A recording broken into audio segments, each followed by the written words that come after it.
YouTube, what it do, man? It's your boy Josh. We back up in this thing with another one. Hey, we woke up this morning. It's another beautiful day. All praise to the Most High, man. Let's get it. Hey, dog, my dad had asked me a question this past Thanksgiving. I went home to see the folks. And he asked me, he said, where you get your content from? And he said, who taught you that? Cause I ain't teach you that. He's like, who taught you that? And I was like, I don't know. And I honestly had to sit there and think. I was like, how did I adapt this mindset? How did I become who I became? Because my dad likes to remind me. He's like, bro, you ain't struggled. You ain't never been in poverty. You ain't ever had to go through no real adversity when you was growing up as a kid. You didn't even really have to go through anything when you was an adult. So you did this, you did that. You went to college and you graduated and you started a job. But somehow you talk as if you've been through something. Been through some sort of experience. And so he couldn't fathom, or he couldn't wrap his head around, like, how can you have such a cruel viewpoint on the world? I'm not saying that's what he said, but I know that's what he was getting to, is because he doesn't want me to walk around demanding respect from people and beating on my chest saying, oh, I'm alpha male and I'm this and I'm that and you gonna respect me and I'm this. Like, no, that's not what I'm telling you guys to do. If any of y'all are acting like that, where you're demanding respect without showing that you worth respect, first of all, where you walking into the room saying you an alpha male, if you gotta say you an alpha male, you're not an alpha male. I don't want none of you guys to be behaving like that. And so I guess his thought process or his concern is, well, how did you get this viewpoint on the world? Well, I look at the world as a one big game. And when you get burned a couple times in the world, not economically, I'm not talking about money, not talking about poverty. My life is pretty good. I'm very satisfied with what it is. But what did I go through that made me have this viewpoint? I struggled socially. Ever since I was a little kid, bro, I've been overlooked. I had so many canon events, painful canon events, that I went through that molded me into the man of who I am today. And there's some things that still stick out that I'll never forget. I'll never forget that first time where I tried out for the basketball team in middle school. 7th grade, 12 years old. All my boys, we come out there and try out. About 60 boys come out there and try out. We all play basketball together. I played with them. I'm saying, oh, this gonna be, you know what I mean? You go on there and say, he gonna be on the team, you gonna be on the team, you gonna be on the team, I'm gonna be on the team. You know what I mean? You basically filling out the roster yourself. It's like, you already know how I go. You know what I'm saying? So I'll never forget 7th grade, when I was 12 years old, we was sitting there. I was sitting there saying, yeah, I got it in the bag. Being so confident. And then when I came outside and I saw that list, and they ain't have my name on it, I held it together all the way until I got to the car when my dad was out front. And I remember bawling my eyes out. I'm talking hard, dog. I'm talking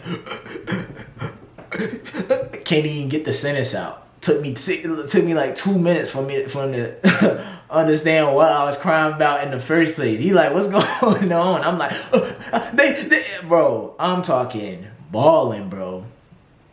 And so that hurt me because I was overlooked. Because I didn't understand that. Or I thought that because I wanted it and because I thought it should happen, that was enough.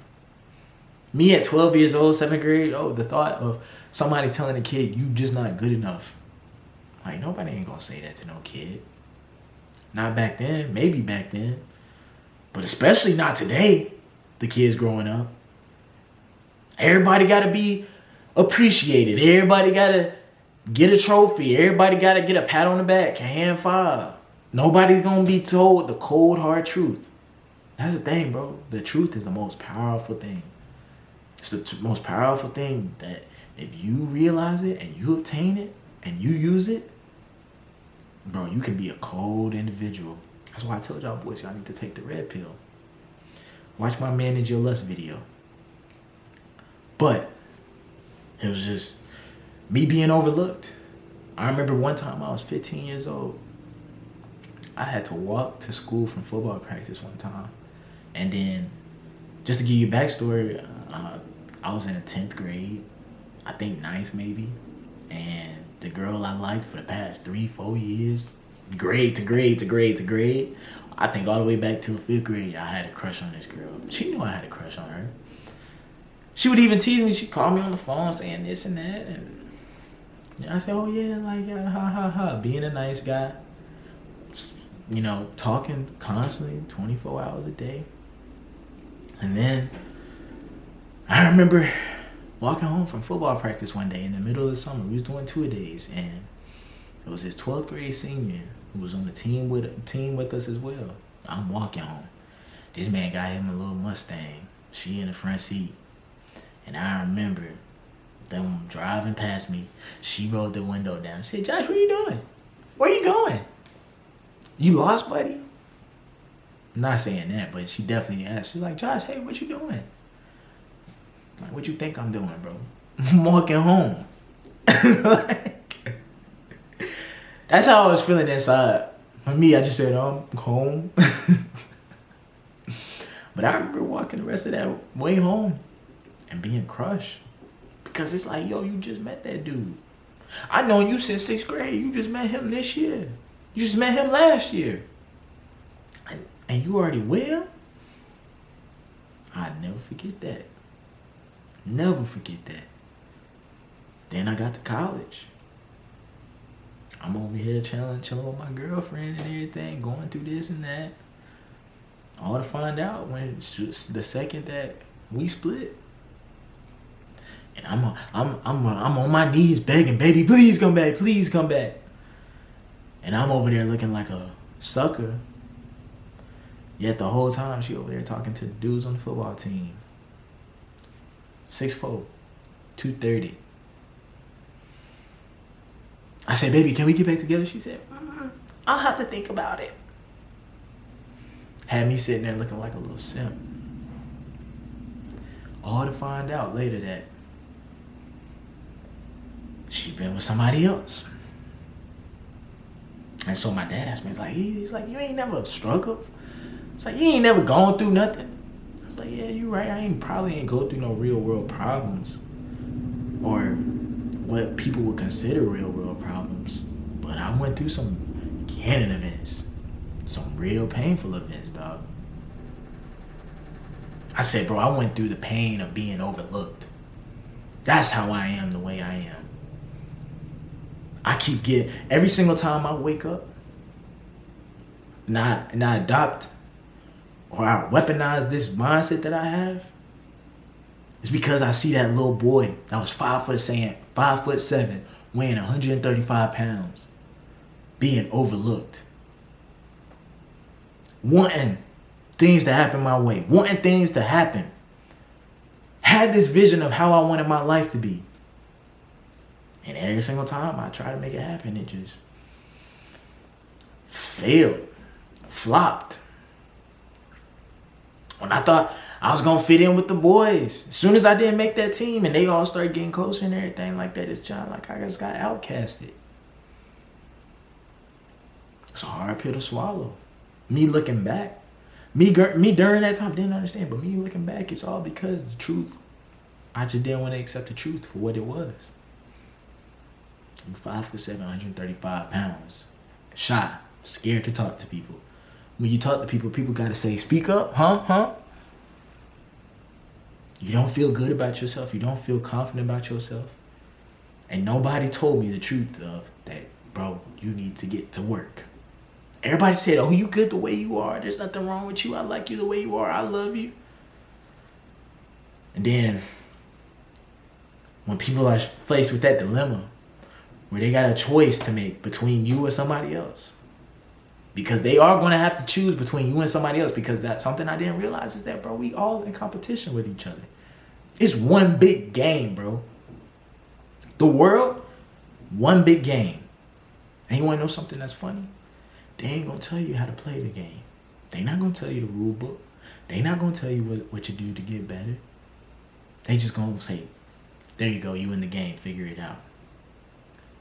Some people understand the game, understand the rules, but be so lazy or think that they can't work on it and get better at it. They say, bro, who cares? Some of y'all dudes out there saying, bro, I ain't finna get in no relationship. They gonna cheat anyways. Or nah, bro, I ain't gonna do this. It's gonna fail anyways. Or why would I try that? Nobody ain't gonna be watching. Why would I try this? Like what? You equipped with the truth. And instead of using it to your advantage, you use it as an excuse for you not to get busy, not to put the work in. Oh, she gonna choose on somebody that's in shape. Oh, I'm fat and out of shape, man. That's what's wrong with females today. They always, bro, that's just the way they are. Don't be mad because you got work to do and you got a lot of work to do and you don't want to face it and put the work in. But that's what's required. I said, Dad, I struggled financially. I probably always slept real comfortable in my bed growing up as a kid. And I am not ashamed to say that. Because my dad, I'm inspired by him because he did what he needed to do. Made sure me and my brother was straight. Because I'm looking at some of these dudes out here and how they came up, bro. And I'm just like, thank God I was born to who I was born to. But there's some things that you can't shield from your child. There's some things that you got to experience that a parent cannot face for you. When you get out into that real world and the truth is hanging over your head and you ain't got your parent there to confide to you or to make it all go away or to say, no, it's not there. When you really face with that dark truth, you can either use it to make yourself better or you can use it and you can get worse. Bro, when I think about myself back then, bro, that's exactly why I grind harder. Anytime I start feeling like, oh, I don't want to put the work in, or I don't feel like recording, or I don't feel like doing that, I just think about that time where I was being overlooked. And it ain't about proving those people wrong. I can care less about the people back then. They can still think I'm that version till this day. That's not, I don't care. I'm all about proving myself right. Because I realize, bro, if I put the work in, bro, this person that I want to become, I can be him. Yeah, I'm 5'7", but I don't got to be 5'7", 140 pounds. I said, I'm finna go hit that gym. I said, oh, I'm a broke college student. I don't know what to, shoot. I'm not finna sit there and expect the job to just come out of nowhere, the career to just land in my lap. Oh, shoot, bet. I'm going to do this ROTC. I'm finna commission. I'm finna do that. That's a bet. I'm finna be an officer in the United States Army. I said, I'm about to set myself up. And you looking at the people that overlooked me, and you see what they doing now versus what I'm doing. Bro, I'm just doing nothing but proving myself right. That's what I want you to do. You can become that version that you envision yourself of being, dog. They rejected you? Good. You're not good enough. Get better. You didn't make the cut? Good. Get better. She left you for another guy? She cheated on you? Good. You need to get better. You are in the game, bro. You know the rules. You know how it's played. And the game is only going to be rewarded to the people that's put the work in. And it's crazy too, because some of y'all just want the work to, or you just want to put the work in and have it be over with and done with it and you get everything. It don't happen like that. You gotta prove yourself that you can be consistent despite whatever mood you in, despite whatever adversity hits you at your front door.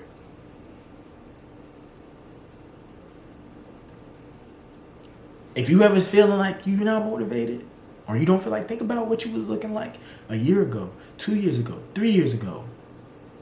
You want to go through that again?